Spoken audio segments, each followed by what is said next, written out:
Kaixo, Eba Kareaga naiz, Algortakoa naiz, eta arkitekta eta eskultorea naiz.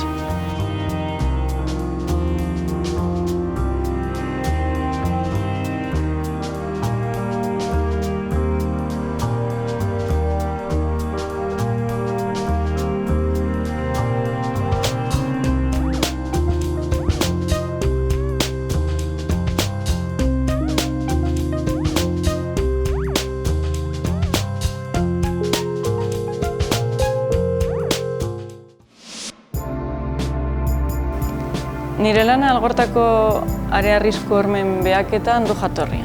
Arkitektura ikasi gero, Arte Ederretan zeramikako masterra egin nuen, eta bertan eskultura egiten hasi nintzen. Area arrisku hormak, hau adibidez, erosioen formak zeramikarekin hartzen hasi nintzen, eta orduan horren negatiboa lortzen. Eta pieza txikiak egiten hasi nintzen adrilor balira bezala, eta horrekin eraikuntza bezala eskulturak egiten hasi nintzen.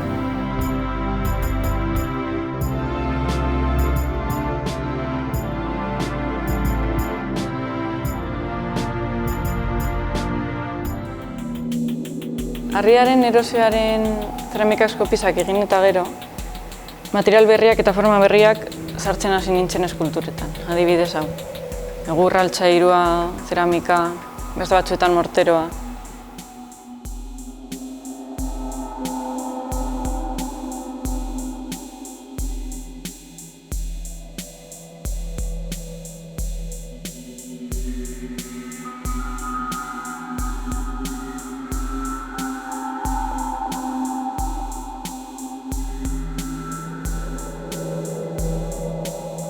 Nire eskulturetan ingravitatearen sentsazioa bilatzen dut. Adibidez honetan, pisu guztia parte fin batetan eustuta dagoela. Horretarako barrutik elementu estrukturalak erabiltzen ditut. Eta bai, simbolizatu nahi dut eraikitakoa lurraren gainean dagoela. Azkenean lurra da eraikinak sostengatzen duen elementua, eta horregatik dauka zeramika fin bat behean.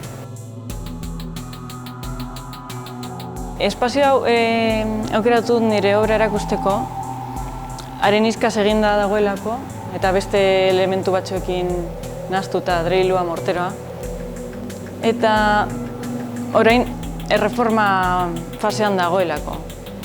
Eta obra prozesu hori, eraikuntza prozesu hori nire obretan bai reflejatzen dut, adibidez horretan, enkofratua eskulturaren parte utzita.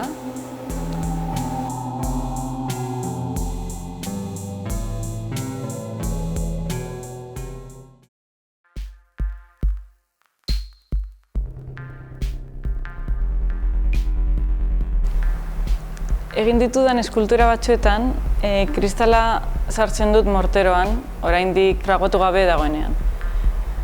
Eta gero argiekin jolasten, kristalaren barnetik sartzen den argia efektu hau egiten du, eta argazki hauek egiten ditut kristalaren argi hori erresaltatzen.